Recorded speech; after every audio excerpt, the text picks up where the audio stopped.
Today's world is heavily reliant on technology. Tech tools have a huge impact on our lives, from time management and communication to manufacturing and healthcare. Of course, there are always trade-offs, and occasionally it seems as though the technology is taking over our lives. Let's examine the good, the bad, and the ugly aspects of technology today, and discuss how to make the most of these tools, while avoiding some typical pitfalls. The good.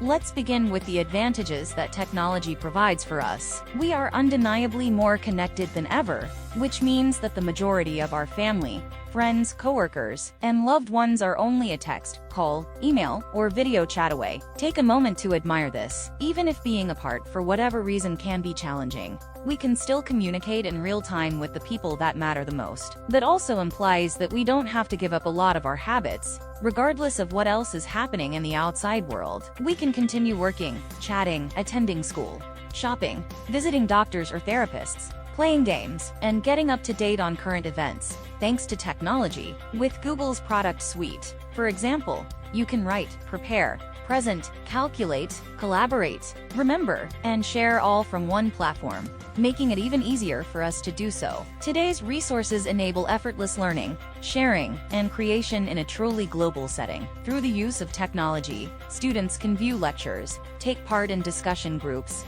finish homework, and obtain their degrees while relaxing in their homes. It is feasible to avoid travel to school, do away with the requirement for mail-in tests, and increase productivity with online learning tools. The bad.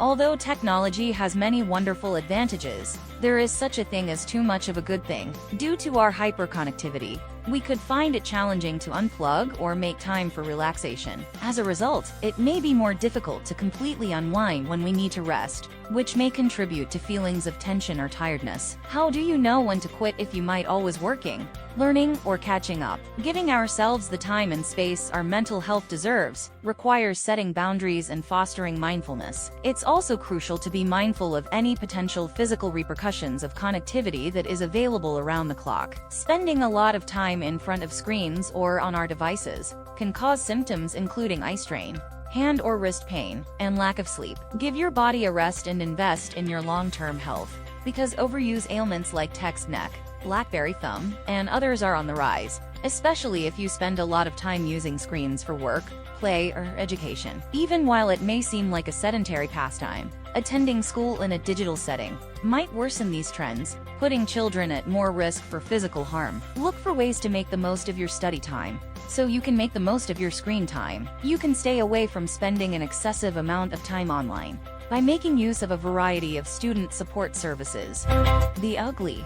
Unfortunately, given how much of our time we spend in virtual environments, there are even graver threats out there. Online anonymity and the impression of being somewhat distanced from the situation can cause us to say things that we wouldn't normally say in a face-to-face setting. When combined with the speed at which information can be shared, this can easily lead to uncomfortable or even deadly situations. It's crucial to allow yourself quiet time away from virtual settings. The dissemination of false information or blatant lies, the frequency of bullying and online harassment, and other unfavorable aspects of our online world are all frequent side effects that can result in anxiety, sadness, addiction, and other mental health illnesses. Feelings of achievement, inclusion, and belonging have been drastically impacted by social media alone, and these feelings spill over into our everyday lives.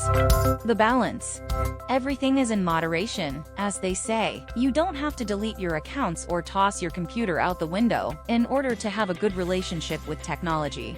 There are some genuinely fantastic solutions available. Setting some sensible boundaries is all that's actually required. To avoid looking at your phone when you wake up in the morning, try charging it somewhere other than your bedroom. Practice turning off your devices when you're eating or working out. Set time restrictions for your TV, tablet, and computer. To make yourself less likely to pick up your mobile device frequently, turn off notifications. Set up boundaries for when you intend to study and when a break is necessary. Think about whether there are any analog learning methods that are more effective than their digital counterparts, such as writing down your notes by hand, rather than typing them. Try different things to determine what suits you best and what works.